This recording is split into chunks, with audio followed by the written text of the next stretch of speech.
Hello, it is August 5th, and this is the start of my update for Ketchupathon day 6.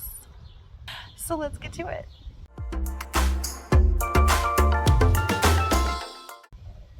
So it is a nice breezy day this morning, so we are sitting outside for a little bit to soak in the sun. I mean, there's not a lot of sun, it's a little bit overcast, but we're soaking in the outside.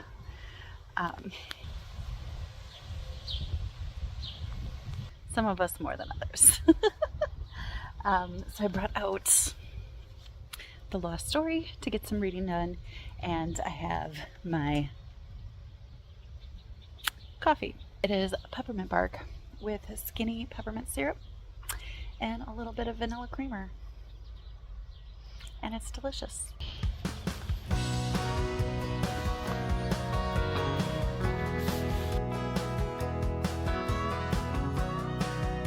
Okay, so I'm just reading, and the color red has been talked about frequently in here. There's the red crows, which are not actually a thing. It says in the book, are not actually a thing, but it's red crow forest, and there's red crows, and they're like, red crows is not a thing. And so that's kind of like the first mystical thing that we see in the book. But then also he talks about Franz Marx, the foxes, and I was like, that sounds like it might be a real thing. So I looked it up, and it sure enough is a real thing. It is an actual painting from 1913, and it's abstract, and it's actually quite beautiful. I'll put a picture right here. The amount of precision that abstract artists use and things like that to use straight lines and things like that. And I just think it's kind of fascinating how beautiful he made these completely unrealistic foxes look, but also made them look completely realistic. And I think that's really cool in a weird way. I don't know if that made any sense, but I was just thinking about it and wondered what red had to do with the story, because you look and there's a red crow on the cover here too. I just pointed with my thumb, but my thumb that's out of the shot, so you didn't see that. I just think that's really interesting, and I wanted to come on here and say it, so I did.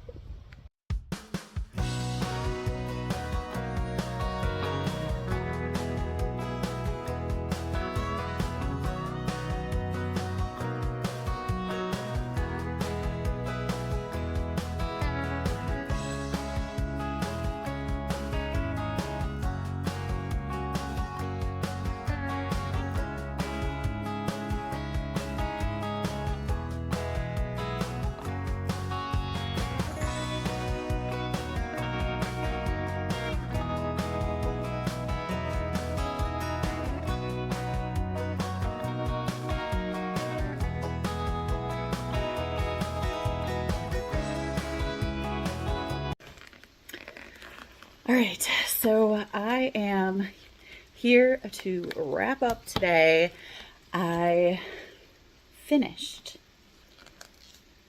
The Four Winds. I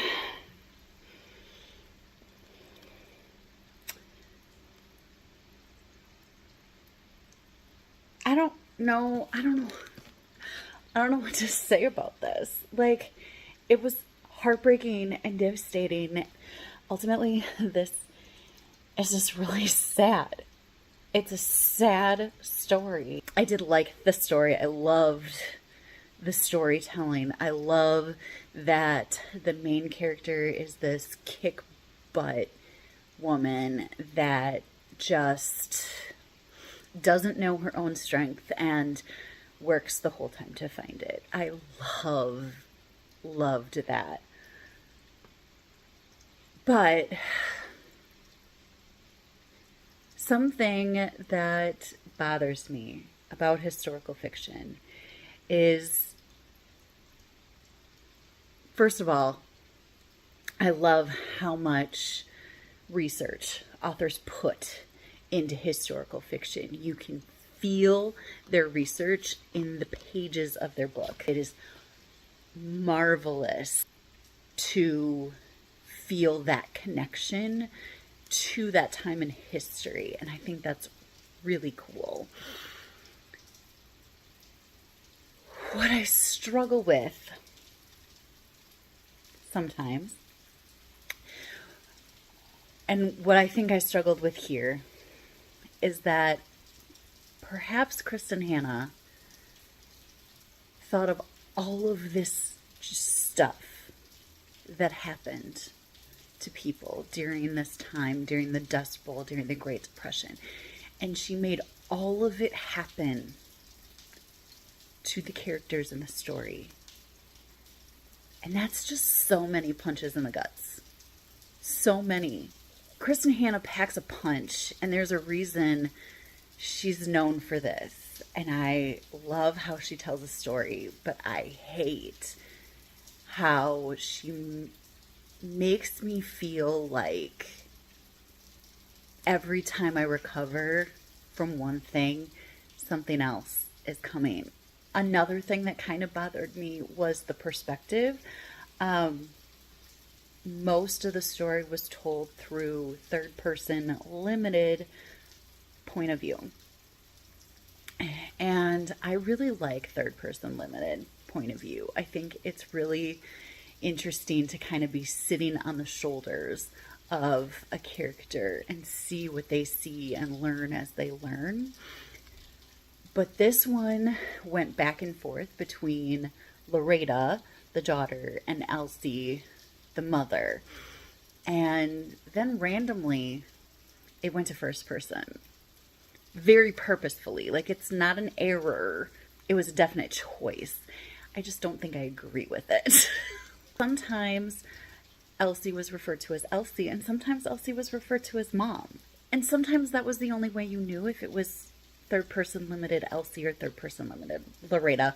And as much as I enjoyed the storytelling, that pulled me out of it every time there was a change. And I think that's a really picky thing.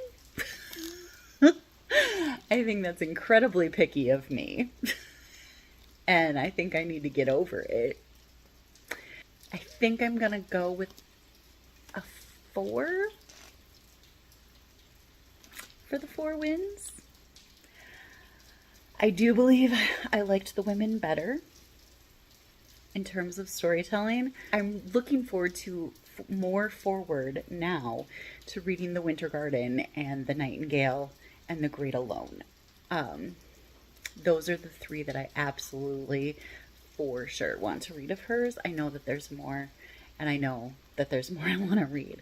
But The Winter Garden is one of my 12 by 12 recommendations. And The Nightingale has been on my shelves for forever, and Destiny loves it and wants me to read it. So I'm going to get to that. So I really focused on that today, and I worked on my reading journal today, getting everything ready so that I can film a wrap up for July. But that was my deck of TBR-a-thon books. I'm going to choose my next book.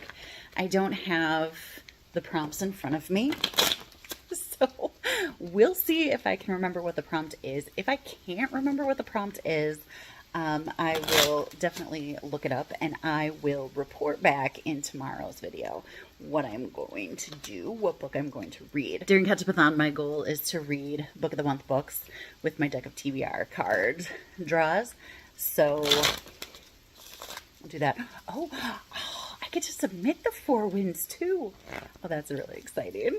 I'm so excited. Okay. All right. So